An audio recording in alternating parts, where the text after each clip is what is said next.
পাখি সব করে রব, রাতি পোহাইল। কাননে কুসুম কলি সকলি ফুটিল। রাখাল গরুর পাল লয়ে যায় মাঠে, শিশুগণ দেয় মন নিজ নিজ পাঠে। ফুটিল মালতী ফুল সৌরভ ছুটিল, পরিমল লোভে অলি আসিয়া জুটিল।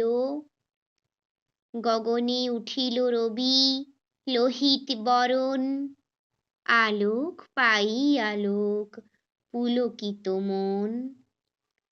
শীতল বাতাস বয় জুড়ায় শরীর, পাতায় পাতায় পড়ে নিশির শিশির। উঠো শিশু মুখ ধো পর নিজ বেশ, আপন পাঠেতে মন করহ নিবেশ। নমস্কার।